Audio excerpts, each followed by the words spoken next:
সবাইকে স্বাগত জানাচ্ছি। আমি ফিরোজ তোহার। শুরুতেই সংবাদ শিরোনাম। বাংলাদেশের সর্বশেষ গুরুত্বপূর্ণ আপডেট সংবাদে আপনাকে স্বাগত। শুরুতেই সংবাদ শিরোনাম, পরে বিস্তারিত। শুরুতেই জানিয়ে দিব, গোপালগঞ্জে বিএনপি এবং স্থানীয় জনতার মধ্যে ভয়াবহ সংঘর্ষ। যা জানা গেল, গোপালগঞ্জে বিএনপি স্বেচ্ছাসেবক দল এবং স্থানীয় জনতার মধ্যে ধা পাল্টা ধা এবং সংঘর্ষের ঘটনা ঘটেছে। এই ঘটনায় অন্তত ৩৫ জন আহত হয়েছেন। আজ সন্ধ্যায় জেলা শহরের বেদগ্রাম মোড়ে জেলা বিএনপি আয়োজিত পথসভা শেষে স্বেচ্ছাসেবক দলের কেন্দ্রীয় সভাপতি এস.এম. জিলানির বাড়ি টুঙ্গিপাড়ায় যার পথে এই হামলার ঘটনা ঘটে। আহতদের মধ্যে ১৫ জনকে গোপালগঞ্জ ২৫০ শয্যা বিশিষ্ট জেনারেল হাসপাতালে ভর্তি করা হয়েছে। এ বিষয়ে গুরুত্বপূর্ণ সংবাদ জানাবো, সঙ্গেই থাকুন। এরপর জানিয়ে দিব, সীমান্তে টাকার বিনিময়ে আওয়ামী লীগ নেতাদের ভারতে পাঠানোর অভিযোগ। চুয়াডাঙ্গা জেলার দামুড়হুদা উপজেলার সীমান্ত দিয়ে মোটা অঙ্কের অর্থ বিনিময়ে আওয়ামী লীগ বিভিন্ন নেতাকর্মীকে ভারতে পাঠানোর অভিযোগ পাওয়া গেছে। এদিকে সমঝোতা করে মায়ের ঘনিষ্ঠজনকে ছেড়ে দিল ধানমন্ডি থানা পুলিশ। রাজধানীর ধানমন্ডি এলাকায় চাঁদপুর ২ আসনে আওয়ামী লীগের সাবেক সংসদ সদস্য মোফাজ্জল হোসেন চৌধুরী মায়ের ঘনিষ্ঠজন একান্ত ব্যক্তিগত সহকারীকে শিক্ষার্থীরা আটক করে থানায় লিখিত অভিযোগ দেয়। পুলিশের কাছে সুপারদের একদিন পরই আর্থিক সমঝোতায় তাকে ছেড়ে দেওয়া হয়েছে বলে অভিযোগ উঠেছে ধানমন্ডি থানা পুলিশের বিরুদ্ধে। জানিয়ে দিব, ভারতের নীলনকশায় দেশে পোশাক শিল্পে অস্থিরতা। জাতীয় গণতান্ত্রিক পার্টি জাগপার সহসভাপতি রাশেদ প্রধান বলেছেন, ভারতের নীলনকশায় বাংলাদেশের পোশাক শিল্পে অস্থিরতা বিরাজমান। গত ১৫ বছরে ষড়যন্ত্র এখনও অব্যাহত রয়েছে, যার কারণে বাংলাদেশের পোশাক শিল্পে উৎপাদন সমস্যা ব্যাহত হচ্ছে। ২ শতাধিক কারখানা অনির্দিষ্টকালের জন্য বন্ধ এবং সাধারণ ছুটি ঘোষণা দিতে বাধ্য হয়েছে। ভারতের ষড়যন্ত্র রুখে দিতে হবে। এবারে জানাবো, ফরিদপুরের ভাঙ্গা এবং সদরপুর আসনের সংসদ সদস্য নিক্সন চৌধুরীর বিরুদ্ধে মামলা করার পর বহিষ্কার হলেন ফরিদপুরের স্বেচ্ছাসেবক দল নেতা। আজ বিকেলে জেলা স্বেচ্ছাসেবক দলের আহ্বায়ক মোজাম্মেল হোসেন খান ওই স্বেচ্ছাসেবক দলের নেতাকে বহিষ্কারের কথা স্বীকার করেছেন। এবং সর্বশেষ জানিয়ে দিব, শেখ হাসিনাকে মা ডেকে বিপদে জয়, জানালেন আকুল আবেদন। পূর্বাচলে পলট চেয়ে শেখ হাসিনাকে চিঠি লিখেছিলেন অভিনেতা এবং আলোচিত উপস্থাপক শাহরিয়ার নাজিম জয়। ২০১৪ সালে তার লেখা সে চিঠি সম্প্রতি সামাজিক যোগাযোগ মাধ্যমে ভাইরাল হয়েছে। চিঠিতে শেখ হাসিনাকে উপমহাদেশের শ্রেষ্ঠ নেত্রী এবং আদর্শ মা সম্বোধন করায় সমালোচিত হচ্ছেন তিনি। সামাজিক যোগাযোগ মাধ্যমে ওই চিঠিটি ছড়িয়ে পড়ার পর বিপাকেই পড়েছেন জয়। নেটিজেনেরা তার চাঁচাছোলা সমালোচনা করছেন। এমন পরিস্থিতিতে ভুল স্বীকার করে নিজেকে শুধরে নেয়ার কথা জানিয়েছেন এবং তার নিজের ভেরিফাইড ফেসবুক আইডিতে পোস্ট করেছেন জয়। সেখানে লিখেছেন, আলো আসবে গ্রুপ পান নাই, ইউটিউবারদের ষড়যন্ত্র পান নাই, তাই বলে আমাকে ছেড়ে দিবেন কেন? ২০১৪ সালের একটি চিঠি নিয়ে ১৪ বার ভাইরাল করলেন। সাবেক সরকারের কাছ থেকে অনেকেই জমি নিয়েছেন, সেই প্লটগুলো ১৩ ধারা। এ সরকার ইতিমধ্যে সব প্লট বাতিলের ঘোষণা করেছে। তারপরও ফেসবুকে ওই চিঠি নিজস্ব লোকেরা পোস্ট করেছেন, আমার নাম্বার ভাইরাল করেছেন এবং আমাকে সামাজিকভাবে হেনস্থা করেছে। এ কারণে জয় ক্ষমা প্রার্থনা করেছেন। প্রিয় দর্শক, এতক্ষণ শুনছিলেন সংবাদ শিরোনাম, এবারে বিস্তারিত। তবে তার আগে বন্ধুরা, অনুরোধ থাকবে এই সংবাদটিতে একটি লাইক দিন।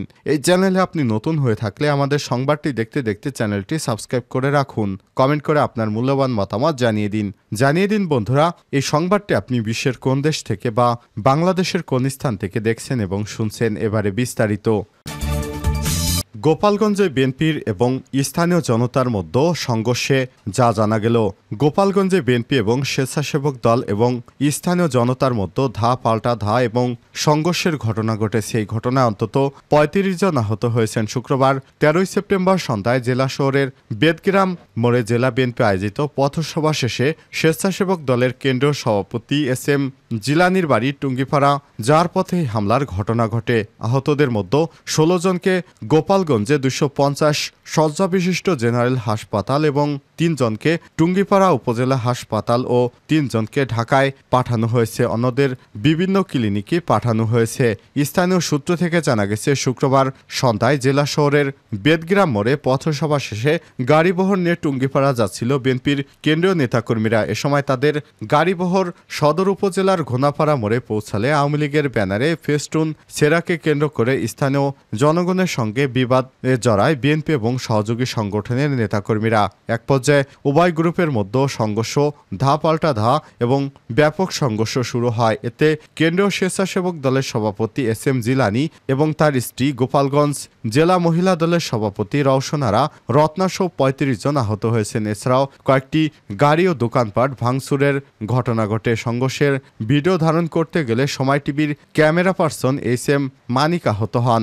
গোপালগঞ্জ জেলা বিএনপির সদস্য অ্যাডভোকেট তৌফিক ইসলাম জানিয়েছেন, বেদগ্রামের পথসভা শেষে গাড়িবহর নিয়ে স্বেচ্ছাসেবক দলের কেন্দ্রীয় সভাপতি SM জিলানির বাড়ি টুঙ্গিপাড়া যাচ্ছিলেন। এ সময় গাড়িবহরে অতর্কিত হামলা চালানো হয়। এতে অন্তত 35 জন আহত হয়েছে। আহতদের চিকিৎসা দেওয়া হচ্ছে।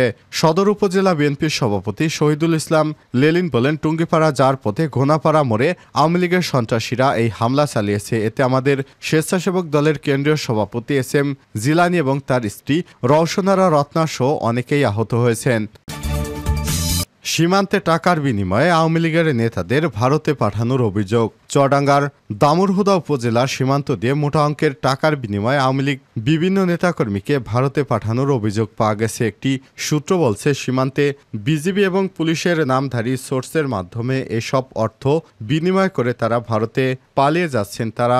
তবে দর্শনা চেকপোস্ট সীমান্তে বিজিবি পাসপোর্টধারী যাত্রীদের ভারতে প্রবেশের ক্ষেত্রে কারণ এবং অন্যান্য বিষয়গুলো জিজ্ঞাসাবাদ করছেন। এক্ষেত্রে দর্শনা চেকপোস্ট ইমিগ্রেশন পুলিশ বলছে, বিশেষ নির্দেশনা তালিকায় যারা আছেন তারা ছাড়া পাসপোর্টধারী যাত্রীদের প্রাথমিক যাচাই বাছাই পূর্ব ভারতে গমন করতে দেওয়া হচ্ছে। সীমান্তের একটি স্থানীয় গোপন সূত্র থেকে জানা যায়, চুয়াডাঙ্গা জেলার দামুড়হুদা উপজেলার সীমান্তের দর্শনা, নাস্তিপুর, কামারপাড়া, বারাদি, ফুলবাড়ি, চকুলিয়া, ঠাকুরপুর মুন্সিপুর সীমান্ত দিয়ে 5 আগস্টের দিন থেকে মাঝে মধ্যেই রাতে সীমান্তে বিজিবির চোখ ফাঁকি দিয়ে বিভিন্ন সময় আওয়ামী লীগের নেতাকর্মীদের ভারতে পাচার করছে। এক্ষেত্রে পাচার হওয়া লোকদের কাছ থেকে 50,000 টাকা থেকে 1 থেকে 2 লক্ষ টাকাও নেওয়ার অভিযোগ পাওয়া যাচ্ছে। সমঝোতা করে মায়ের ঘনিষ্ঠজনকে ছেড়ে দিল ধানমন্ডি থানা পুলিশ। রাজধানীর ধানমন্ডি এলাকায় চাঁদপুর 2 আসনের আওয়ামী লীগের সাবেক সংসদ সদস্য মোফাজ্জেল হোসেন চৌধুরী মায়ের ঘনিষ্ঠ একান্ত ব্যক্তিগত সহকারীকে শিক্ষার্থীরা আটক করে থানায় লিখিত অভিযোগ দিয়েছিল। তবে পুলিশ তার কাছ থেকে টাকা খেয়ে তাকে ছেড়ে দিছে বলে অভিযোগ উঠেছে ধানমন্ডি থানা পুলিশের বিরুদ্ধে। গত 5 আগস্ট বৃহস্পতিবার রাতে ধানমন্ডি 9 এর 138 নম্বর বাসা থেকে তাকে আটক করে ধানমন্ডি থানায় দিয়ে আসে শিক্ষার্থীরা। থানা পুলিশ তাকে আর্থিক সমঝোতা করে ছেড়ে দেওয়ার বিষয়টি আজকে 13 সেপ্টেম্বর প্রকাশ পাওয়ার পর বিষয়টি নিয়ে ক্ষোভ বিরাজ করছে শিক্ষার্থীদের মাঝে। জানা গেছে, গত 5 সেপ্টেম্বর ধানমন্ডি 9/1 রোডের 138 নম্বর বাড়িতে ল্যান্ড ক্রুজার ব্র্যান্ডের কয়েকটি কোটি টাকা দামের একটি গাড়িতে রাতের আধারে এক লোক লুকিয়ে রেখে গেছে।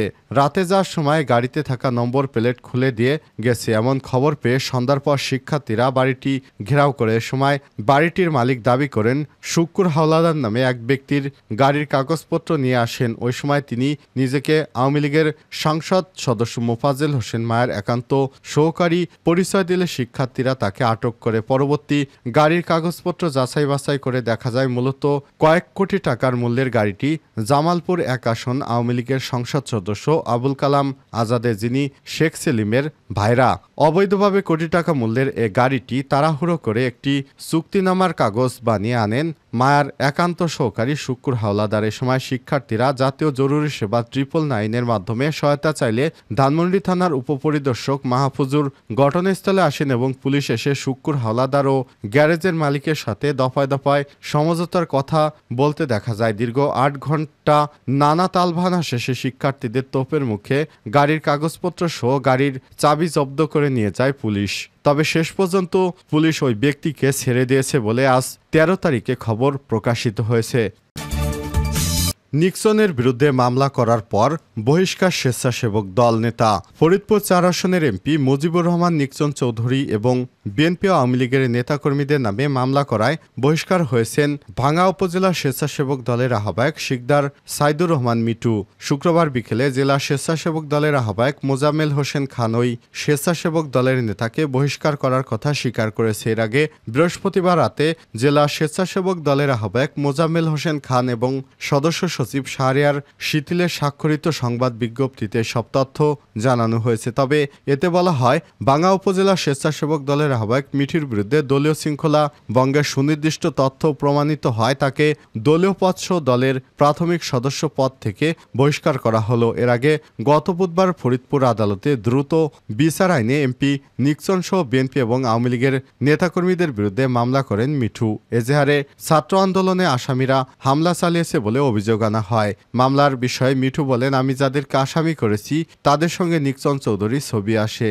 যারা প্রকৃত অপরাধী তাদেরকে আসামি করে মামলা করেছি। ভাঙ্গা উপজেলা বিএনপির সাধারণ সম্পাদক হাবিবুর রহমান মুন্সির ছেলে জিতু মুন্সি সরাসরি নিক্সনের সঙ্গে রাজনীতি করেন। তার সঙ্গে জিতুর অনেক ছবি ফেসবুকে রয়েছে। ছাত্র আন্দোলনে শিক্ষার্থীদের উপর হামলা চালিয়েছিল জিতু, তাই জিতুকে আসামি করে মামলা দায়ের করা হয়েছে। জিয়া পরিষদের সেক্রেটারি মাহফুজুল হক নবাবজাদার সঙ্গেও নিক্সনের ছবি রয়েছে। ভাঙ্গা উপজেলা বিএনপির সভাপতি